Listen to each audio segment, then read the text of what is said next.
আমার একজন বৃদ্ধ মা ছিলেন, একজন বৃদ্ধা বাবা ছিলেন, দুজনই ছিলেন বৃদ্ধ আর বৃদ্ধা। বিছানায় শায়িত থাকতেন, হাঁটা চলাফেরা করতে পারতেন না। আমি ময়দানে মাটির মধ্যে মেষ সকালে করতাম, বকরি চড়াইতাম, গাড়ি চড়াইতাম। প্রতিদিন বিকাল বেলা দুধ দহন করিয়া আমার মা বাবার জন্য আমি স্পেশাল ভাবে নিয়ে আসতাম। প্রতিদিন দুধ পান করাইয়া রাত্রেবেলা আমি আবার ময়দানে চলে যাইতাম, কারণ সেখানে সাগরের উপরে বেড়ার উপরে হিংস্র প্রাণী আক্রমণের ভয় ছিল। এই জন্য আমি আমার মা বাবাকে দুধ পান করাইয়া আমি আবার মাঠে চলে যাইতাম। একদিন আমার আসতে একটু দেরি হয়ে গেছে, দুধ দহন করিয়া আমার মা বাবার কাছে আসতে একটু লেট হয়ে গেছে। আমি আসার পরে দেখি আমার মা ঘুমিয়ে পড়ছেন, আমার বাবাও ঘুমিয়ে পড়ছেন। আমি এদেরকে জাগাইনি, আমি না জাগাইয়া আমার মা বাবার মাথার শিওরে আমি নীরবে বৈশা রইলাম। এমন কোন নড়াচড়া করি নাই যে নড়াচড়ার কারণে আমার মা বাবার ঘুম ভাঙবে, কষ্ট হয়ে যাবে। আমি দুধ নিয়ে এদের মাথার শিওরে আমি বৈশা রইলাম। এইভাবে বসতে বসতে রাত্রে অনেক হয়ে গেল, আমার মা বাবার চোখের ঘুম ভাঙলো না। আমার মনের ভিতরে একটা ভয়, মাঠের মধ্যে যদি হিংস্র প্রাণী আক্রমণ করে আমার বেড়াগুলি ধ্বংস করে দিবে, বকরিগুলি ধ্বংস করে দিবে, গাভীগুলি ধ্বংস করে দিবে। এরপরে ও রব্বুল আলামিন আল্লাহ, আমার বেড়ার, বকরি আর উট আর গরুর চিন্তা আমি করি নাই। আমি করেছি আমার আসতে দেরি হয়েছে, আমার মা বাবার চোখে ঘুম চলে আসছে। এখন যদি ঘুম থেকে উঠি আমার মা বাবা দুধ না পায় তাহলে তাদের কষ্ট হবে, তাদের কষ্ট হবে বিদায় আমার বেড়ার মায়া নাই, আমার বকরির মায়া নাই, আমার গাভীর মায়া নাই। আমি আমার মার বাবার মাথার শিওরে বৈশা রইলাম। রাত্রির শেষ প্রান্তরে যখন আমার মা বাবার ঘুম ভাঙলো, আমি এদেরকে দুধ পান করাইয়া মাঠে চলে গেলাম। ও রব্বুল আলামিন আল্লাহ, আমার ওই রাত্রির আমল যদি একমাত্র আমার মা বাবার সন্তুষ্টির জন্য করে থাকি, আপনাকে খুশি করার জন্য যদি করে থাকি, তাহলে জীবন্ত কবরের মধ্যে রাইখে আমাদেরকে মাইরেন না, আপনার রহমতের দরওয়াজা খুলে দেন আর জীবন্ত কবর থেকে আপনি আমাদেরকে মুক্ত করে দেন। আল্লাহ তিন বান্দা সাদ ইবনে আব্দুল্লাহ ইবনে ওমর রাদিয়াল্লাহু তাআলা আনহু থেকে বর্ণিত, আল্লাহর তিন বান্দা রিজিকের অন্বেষণে বাইরেছে। বনি ইসরাইলের তিন লোক হঠাৎ করে প্রচুর পরিমাণ বৃষ্টি আরম্ভ হয়েছে। এই বৃষ্টি থেকে বাঁচবার লাগি পাহাড়ের গুহায় গিয়ে আশ্রয় নিলেন। পাহাড়ের গুহায় যখন আশ্রয় নিলেন, আকাশ থেকে মুষলধারে বৃষ্টি পড়তেছে। হঠাৎ করে একটা বিরাট আকারের পাথর গুহার মুখের মধ্যে পড়ছে। এমন একটা পাথর, যেই পাথরটা তিন জনে কোন অবস্থাতে এই গুহার মুখ থেকে সরানোর মতো শক্তি তাদের নাই। এবং তিনটা জীবিত মানুষ গুহার ভিতরে আটকা পড়ে গেল, ভিতরে হুতাশ পেরেশান। একজন আরেকজনকে বলে, রে ভাই, আমরা তিনজনই তো জীবন্ত কবর হয়ে গেলাম, কারণ আমরা যে সেই গুহার ভিতরে আছি, গুহার মুখের মধ্যে বিরাট আকারের পাথর, দুনিয়ার কেউ তো জানবেই না আমরা যে গুহার ভিতরে আটকা। এখান থেকে মুক্তির তো আর কোনো পথ নাই, বাঁচার কোনো উপায় নাই। কে বাঁচাবে? কেউ বাঁচাইতে পারবে না, জানলে এমনি বাঁচাইতো। এবার বলেন, দুনিয়ার কেউ যদি নাও বাঁচায়, বাঁচানে ওলা একজন আসেননি, তিনি কে? আরো জোরে বলেন কে? আল্লাহ পাক রব্বুল আলামিনের রহমত যদি পাইতে চান, সাহায্য যদি পাইতে চান, আল্লাহর গোলামি করতে হবে, আল্লাহ তাআলার প্রশংসা করতে হবে। আল্লাহর প্রশংসা করলে, আল্লাহর গোলামি করলে, আল্লাহর কাছে সাহায্য চাইলে, আল্লাহর কাছে যদি সাহায্য আসে, এই পৃথিবীতে কোন শক্তি নাই যেটা আল্লাহর সাহায্যের মোকাবেলা করবে। তিনজনের মধ্যে একজন বলল, ভাই, আমাদের জন্য এই দুনিয়ার দরজা বন্ধ হয়ে গেছে, আমরা তিনজন জীবন্ত কবর হয়ে যাব, কেউ আর আমাদেরকে দেখতে পাই না, কেউ আমাদেরকে বাঁচাইবে না। আমাদের জিন্দেগির ভিতরে যে যত নেক আমল করেছি, ভালো ভালো আমল করেছি, একজন একজন করে আলোচনা করি, দেখি আমাদের সেই নেক আমলের বদৌলতে আল্লাহর নিয়ে কোনো দয়া হয়, আমাদের মুক্তির নিয়ে কোনো ব্যবস্থা হয়। এর মধ্যে একজন বলে, ও দুই ভাই শুনো, আমার জিন্দেগির ভিতরে একটা আমল আছে। সেই আমলটা হলো, আমার একজন চাচাতো বোন ছিল সুন্দরী রূপসী।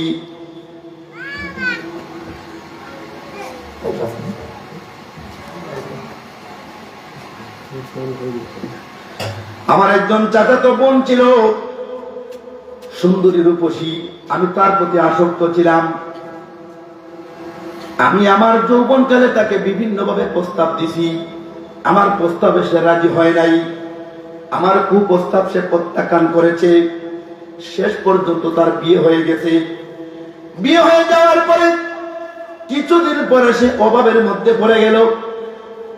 আমার কাছে সাহায্যের জন্য আসলো। আমি তার কাছে সুযোগ সন্ধানী হইলাম। আমি বললাম, তোমাকে সাহায্য করব যদি তুমি আমার মনের বাসনা পূর্ণ করো। ওই মেয়েটা চলে গেল। এইরকম সমাজে কিছু মানুষ আছে, বহু মানুষ আছে, সুযোগ সন্ধানে এইরকম খারাপ আচরণ করে। ও মুসলমান বাবা ভাইরা, এইরকম দুর্ব্যবহার কেউ যদি করে, আল্লাহর কুদরতি গায়ে সহ্য হবে না। দুনিয়া আখিরাতে আপনি ধ্বংস হয়ে যাইবেন। এইভাবে যখন লোকটা, ওই মেয়েটা তার কাছ থেকে চলে গেল, কয়েকদিন পরে আবার আসলো, ভাই আমি বড় বিপদে, বড় অসহায়। অন্য রেওয়ায়েতে বলা হয়েছে স্বামী অসুস্থ ছিল, স্বামীর সুস্থ চিকিৎসার জন্য সাহায্যের জন্য আসছিল। সে দ্বিতীয় দিন একই প্রস্তাব দিল। মেয়েটা চলে গেল। তৃতীয় দিন আবার সাহায্যের জন্য আসলো। সেদিনও চলে গেল। চতুর্থ দিন মেয়েটা ক্লান্ত হয়ে বলল, ভাই দেখ, তুই যদি আমাকে কিছু সাহায্য না করস, আমার ছেলে মেয়েরা ঘরের ভিতর উপবাস, খানা পিনা নাই, আমার স্বামীটা অসুস্থ, তারে ওষুধ কিনে দেওয়ার মতো কোনো টাকা পয়সা আমার হাতে নাই। যদি তোর মনে চায় তুই আমাকে একটু সাহায্য কর। এই কথার প্রতি উত্তরে চাচাতো ভাই একই প্রস্তাব দিল, তুমি যদি আমার প্রস্তাবে রাজি হয়ে যাও, তুমি যা চাইবে আমি তোমাকে তা দিব, আমি তোমার সব চাওয়া পূর্ণ করে দিব। শেষ পর্যন্ত ওই মহিলা দুর্বল হইয়া চাচাতো ভাইয়ের প্রস্তাবে রাজি হয়ে গেল। চাচাতো ভাইয়ের প্রস্তাবে রাজি হয়ে যাওয়ার পরে সে নিজে বলে, বর্ণনা করে, আমি আমার চাচাতো বোনের উপরে এমন ভাবে বসলাম যেভাবে একজন স্বামী তার স্ত্রীর উপরে বসে। ওই বসা অবস্থায় আমার চাচাতো বোন বলল, ভাই এই কাজটা তোর জন্য আদৌ ঠিক হয় নাই, তুই আল্লাহকে ডরা, আল্লাহকে ভয় কর। আমি বিপদে পড়িয়া তোর কাছে আইছি, আর তুই আমার স্বামীর আমানতের মধ্যে তুই হাত দিতেছ। দোহাই লাগে তুই আমার প্রতি দয়া কর, আমাকে তুই এই কলঙ্কে বানাইস না, আমি বড় বিপদী। এই কথাগুলি শুই না যুবকের দিলের মধ্যে ধাক্কা লাগলো। এমনি সেই তার চাচাতো বোনের উপর থেকে উঠে গেল। তারপরে বলতেছে, ও রব্বুল আলামিন আল্লাহ, আমি যদি এই রকম কঠিন কুকর্ম করার মুহূর্তে শুধুমাত্র আপনারা খুশি করার জন্য যদি আমার জিন্দেগির ভিতরে এই আমল হইয়া থাকে, তাহলে আপনি আমাদেরকে জীবন্ত কবর না দিয়া ওই গুহার মুখ থেকে আপনি পাথরটাকে সরাইয়া দেন। সে কি বলছে, আল্লাহ আমার এই আচরণটা, আমার এই আমলটা যদি আপনার জন্য হইয়া থাকে, আপনারে খুশি করবার লেগে যদি হইয়া থাকি, আপনার আযাব থেকে যদি বাঁচার লেগে হইয়া থাকি, তাহলে আপনি জীবন্ত কবর না দিয়া এই কবরের আযাব থেকে আমার বাঁচান। আল্লাহর দয়া হয়ে গেছে, সাথে সাথে দোয়া কবুল হয়ে গেছে। পাথর 3 ভাগের 1 ভাগ সরে গেছে, কিন্তু ভিতর থেকে বের হওয়ার মতন কোনো সুযোগ হয় নাই। আরেকজন বলল, ভাই তাহলে আমার জিন্দেগির ভিতরে একটা আমল আছে, আমি আপনাদেরকে বলি, আলোচনা করি। বলে, বলেন। লোকটা বলতেছে, ও আমার ভাইরা, আমার একজন বৃদ্ধ মা ছিলেন, একজন বৃদ্ধা বাবা ছিলেন, দুজনই ছিলেন বৃদ্ধ আর বৃদ্ধা, বিছানায় শায়িত থাকতেন, হাঁটা চলাফেরা করতে পারতেন না। আমি ময়দানে মাটির মধ্যে মেষ সকালে করতাম, বকরি চড়াইতাম, গাড়ি চড়াইতাম। প্রতিদিন বিকাল বেলা দুধ দহন করিয়া আমার মা বাবার জন্য আমি স্পেশাল ভাবে নিয়ে আসতাম।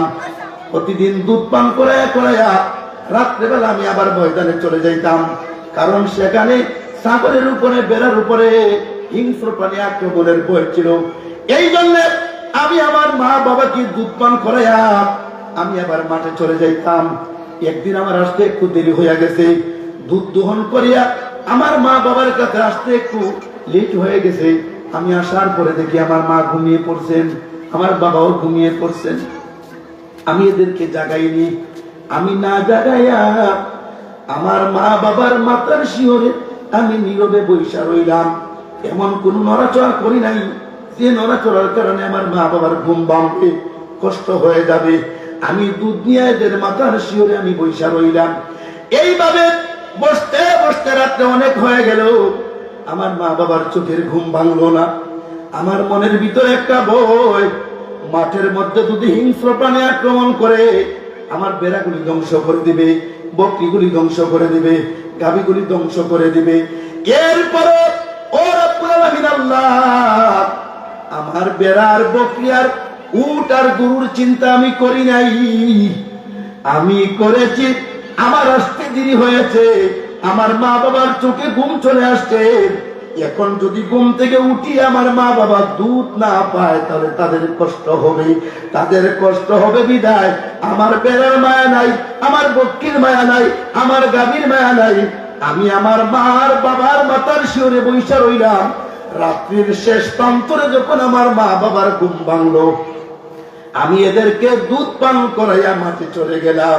ও রব্বুল আলামিন আল্লাহ, আমার ওই রাত্রির আমল যদি একমাত্র আমার মা বাবার সন্তুষ্টির জন্য করে থাকি, আপনাকে খুশি করার জন্য যদি করে থাকি, তাহলে জীবন্ত কবরের মধ্যে রাইকে আমাদেরকে মাইরেন না, আপনার রহমতের দরওয়াজা খুলে দেন আর জীবন্ত কবর থেকে আপনি আমাদেরকে মুক্ত করে দেন। হে মুসলমান বাবারা, কিসের দোয়াই?